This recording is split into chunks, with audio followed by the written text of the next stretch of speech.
Pozdrav svima ljudi, ja sam Rizi i dobrodošli u drugu epizodu druge sezone VIP YouTube Akademije. U ovoj današnjoj epizodi ćemo razgovarati o tome kako sam postao od youtubera do influencera na Instagramu i Snapchatu. E pa zašto Instagram i Snapchat? Te dvije društvene mreže su od početka glavni fokus stavili na vizualni sadržaj. Čak su i utjecale na druge društvene mreže što možemo i svi sami vidjeti, svi znamo. Slika govori 1000 riječi i ljudi su brzo prihvatili te društvene mreže i sad ne možemo zamisliti život bez njih. Iako nisam u početku počinjao kao neki Instagram model ili tako nešto, nije mi Instagram bio neki moj džir. Započeo sam s YouTubeom, ali kako sam se više počeo baviti YouTubeom, tako sam skužio kolika je važnost, koliko je zapravo zanimljivo samih tih mreža Instagrama i Snapchata koji glavni fokus bacuju na taj foto sadržaj. Ljudima se lakše nekako povezati s tobom na taj način da vide nešto i čuju, tipa video, po meni je video najbolji, ali slika je odmah nakon njega. Tako da su mi te dvije društvene mreže ubrzo postale dosta važne jer su počele upotpunjavati YouTube, a YouTube je počeo popunjavati njihove rupe jer znači jedan drugog su nadograđivali, pogotovo kad je Instagram uveo swipe up. Znači mislim da svi youtuberi zbog toga obožavaju Instagram jer jednostavno objaviš story koji traje 24 sata, možeš povući prstom gore i ljude odmah odvede na tvoj video, što je odlično. Znači mislim da nisu ni blizu iste ove dvije društvene mreže i na primjer YouTube. Na primjer na YouTubeu sam ja krenuo sam s tim objavljivanjima videa, ali pošto su se te dvije mreže u isto vrijeme dizale kao što se diže YouTube trenutno, znači jednostavno sam morao prebaciti na Instagram, to jest ne prebaciti, jednostavno kad kreneš Instagram raditi sam se nadogradiš, jer to se sve povezuje, te sve društvene mreže danas. I jednostavno taj Instagram je dosta puno pridonio, u smislu da videe tipa objavljujem jedan put tjedno, a Instagram je nešto gdje možeš storije tipa objavljivati svaki dan, slike objavljuješ svaka 2-3 dana, jedan put tjedno, nebitno kada, tako da je to još na neki način gdje tebe tvoji followersi mogu upoznati, ne samo na YouTubeu, već i na Instagramu, isto tako obrnuto. E pa ako još niste upoznati sa tim novim društvenim mrežama Instagram i Snapchat i ako jeste, vjerujem da ste se bar jednom zapitali što objaviti na tim mrežama, kakve slike objavljivati. E pa, vjerovali vi ili ne, i to i nas muči više no što mislite. Znači u početku, kad tek napraviš Instagram, onda staviš sliku svog psa, staviš ovaj slavi rođendan, ovaj, hashtag onaj, hashtag ovaj, a kasnije kad ti krenu rast followersi, sve više ti je naš, a ne bih htio da ispadne ovako, ne bih htio da ispadne onako, želiš podignuti level ili nivo slika, a zapravo ako se mene pita, najbolje slike koje sam ja ikad objavio su po meni neke spontane slike, slike koje su nastale da ja nisam ni znao da su nastale i volim na primjer slike koje ne mogu drugi napraviti, neke sa nekim cool efektima, na nekim cool mjestima, na glavi, na nogama, na jednoj nozi, na prstima, na trepavicama, uglavnom to je moj džir.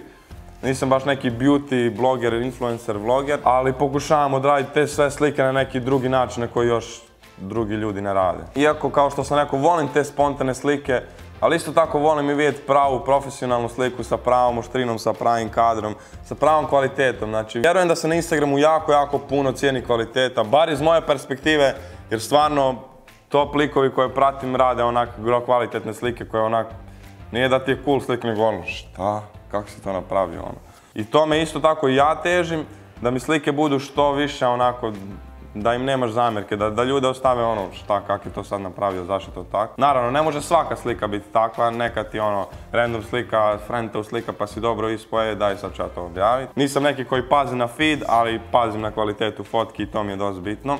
Također, dobra stvar kod tih mreža poput Instagrama i Snapchata je to da možeš stavljati behind the scenes na te storije koji traju 24 sata. Znači, to mi veoma često radimo kad, na primjer, snimamo seriju ili neki veći projekt.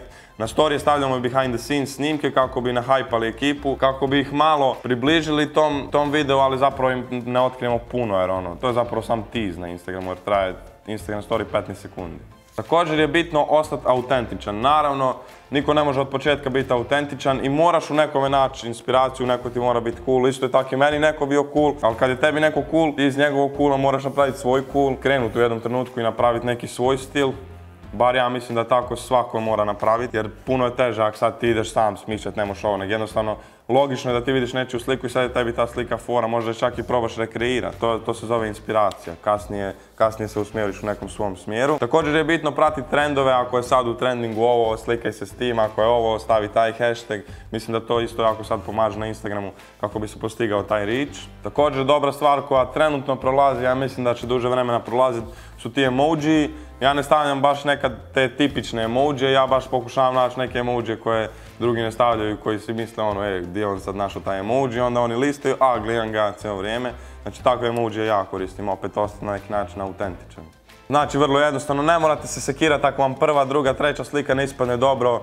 100 će vam ispast sigurno bolje nego prva, znači jednostavno je bitna na Instagramu ta nekakva konzistencija, da radiš na slikama, da se vidi da tvoji followersi tipa od 10.000 followersa tipa do sad do 100.000 followersa, da vide razliku u toj foci i u ovoj foci, znači to je najbitnije. Uglavnom, koliko je bitno da vi vidite taj napredak između svojih slika, znači jednostavno nekad odite dole, skroz dole i vidite svoje slike prije i sada. Također, tu vam može puno pripomoći statistika na Instagramu jer možete vidjeti koliko ljudi je tad došlo do te slike, koliko je ljudi vidjelo, koliko je ljudi lajkalo, komentiralo i koliko je neku drugu sliku. Znači možete usporediti tu neku statistiku i također vidjeti šta se ljudima više sviđa, šta se vama sviđa i onda nađete neki kompromis, neku zlatnu sredinu.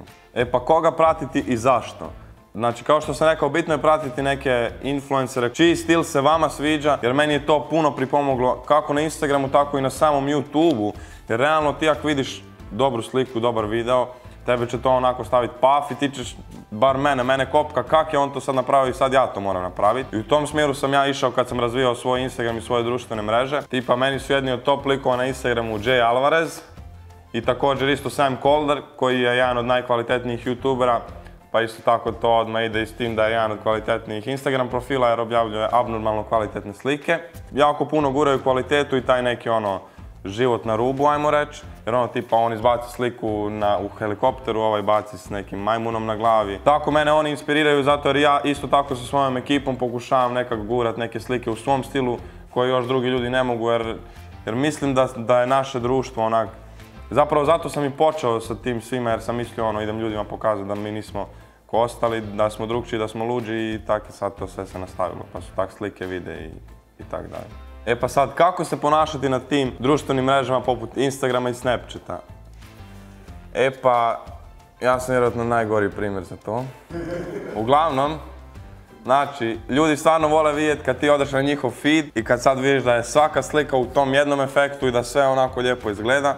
E, kod mene to ne možete vidjeti, zato jer ja slike volim kad je tako, ali ne mogu ih tako svrstati jer mi uvijek uleti neka random slika koja se uopće ne mre uklopiti u feed. A ja taj Instagram prvenstveno gledam, najbitnije mi je kao neka uspomena koju ću ja moći gledati za 10-15 godina i reći ovu sliku, gledaj taj datum, to je tad i tad bilo i sad si onda povežem u glavi milion stvari. Isto tako me povezuje dosta s YouTubeom na način da tipa snim neki video na temu, na primjer učim brata salto i sad ljudi meni više ne pišu u komentare videa, sad sam ja naučio salto, nego ljudi meni pošalju na Instagram video u kojem oni pokušavaju salto, u kojem su naučili salto i tak neka šema. To je po meni odličan interaction sa followersima. Meni te poruke stvarno puno znače zato što vidim da utječem na nekog na taj način da je on actually išao pokušati salto.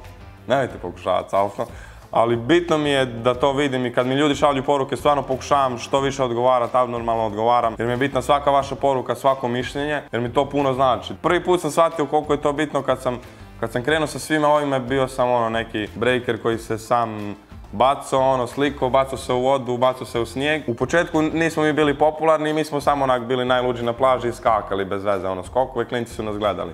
Godinu dana nakon, ja dođem na plažu, ti klinci znaju bolje skakati od mene, Ja nemojte gledati više moje videe, ali uglavnom to mi je bilo dobro jer volim vidjeti da utječem na taj način na klince jer fakat ima sad puno načina i puno loših influensa u današnjem svijetu pa ja pokušavam na što neki možda nije najzdraviji, ali pokušavam ih u što boljem smjeru preusmjeriti jer isto tako kak ja utječem na vas, tako i neki veći youtuber utjecaju na mene prije nego što sam uopće razmišljao o YouTubeu.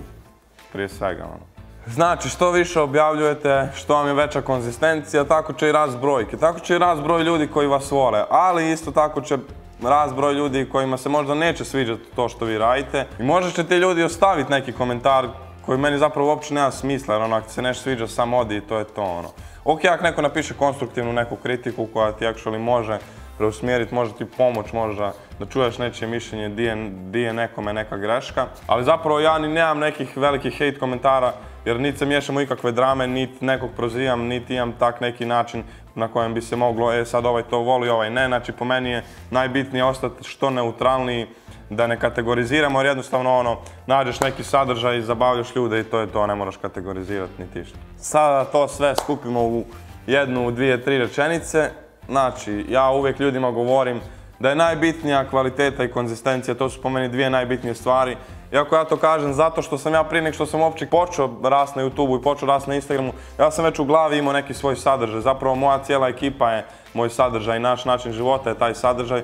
Ali isto tako je number one bitna stvar je sadržaj. Znači morate imati dobar sadržaj, nešto po čem će vas neko lajkat. Sad nakon toga, ako imate taj sadržaj, sad vi taj sadržaj zamislite da je to nekakav kamen, a vi njega klesate sa konzistencijom i kvalitetom i kako bi vi, ako to sve spojite, dobit ćete dobar rič na Instagramu, dobar rič na YouTubeu, dobar rič na društvenim mrežama. I uglavnom ljudi, to je bilo to, nadam se da sam vam pomogao. Ostavite nam dole u komentare nešto što vas još muči u vezi društvenih mreža, ostavite nam koja je vama najdraža društvena mreža, lajkajte ovaj video, subscribeite se na ovaj kanal i do sljedećeg viđenja, pozdrav!